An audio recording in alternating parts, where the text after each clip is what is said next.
Salam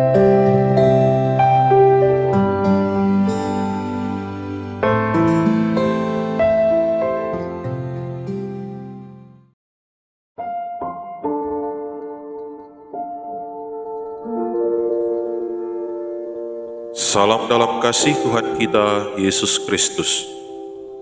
Kembali lagi dalam Warta Sabda. Renungan hari ini Kamis 2 Juli 2020, Pekan Biasa ke-13. Sahabatku, Injil hari ini mengisahkan tentang Yesus yang menyembuhkan seorang lumpuh dengan sabda pengampunan. Ketika Yesus tiba kembali di kotanya sendiri di Kapernaum, maka datanglah kepadanya sejumlah orang membawa seorang lumpuh yang terbaring di tempat tidurnya. Ketika Yesus melihat iman mereka, berkatalah ia kepada orang lumpuh itu, "Percayalah, hai anakku, dosamu sudah diampuni." Melalui kisah ini, kembali kita diingatkan tentang pentingnya sikap peduli kepada sesama yang menderita.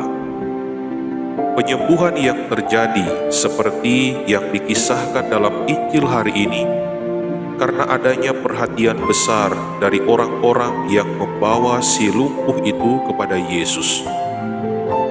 Jika tidak ada orang yang membawa si lumpuh itu kepada Yesus, maka besar kemungkinan si lumpuh itu tidak mengalami kesembuhan. Itu artinya, perhatian dan pengungkapan iman yang nyata lewat tindakan belas kasih terhadap sesama yang menderita memiliki pengaruh besar terhadap mereka. Namun yang terpenting pula dalam proses penyembuhan itu ialah sikap penerimaan dan pengampunan. Pada zaman Yesus, orang-orang yang sakit lumpuh, kusta, cacat, itu dianggap akibat dari dosa, entah dosanya sendiri atau dosa orang tua mereka. Oleh sebab itu, tak jarang mereka yang sakit itu dikucilkan dari masyarakat. Maka dapat dibayangkan, mereka yang sakit itu sangat tersiksa, baik secara fisik maupun menderita secara batin. Tetapi menarik dalam kisah Injil hari ini, ada orang-orang yang peduli pada sesamanya yang menderita.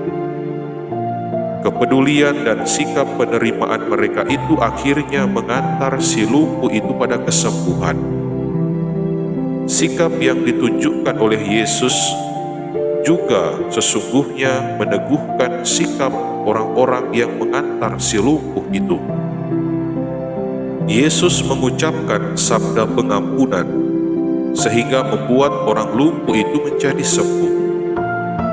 Itu artinya Yesus juga menunjukkan kepeduliannya yang besar dan penerimaannya pada si lumpuh. Sikap peduli dan penerimaan atau pengampunan inilah perlu kita hayati dalam hidup kebersamaan kita. Karena sikap tersebut memberi kekuatan besar kepada sesama kita yang menderita. Ketika kita peduli kepada orang-orang yang menderita, maka itu akan serentak menjadi obat bagi mereka. Meskipun masih lemah secara fisik, tapi akan tetap kuat secara rohani, karena mereka merasa tidak sendirian.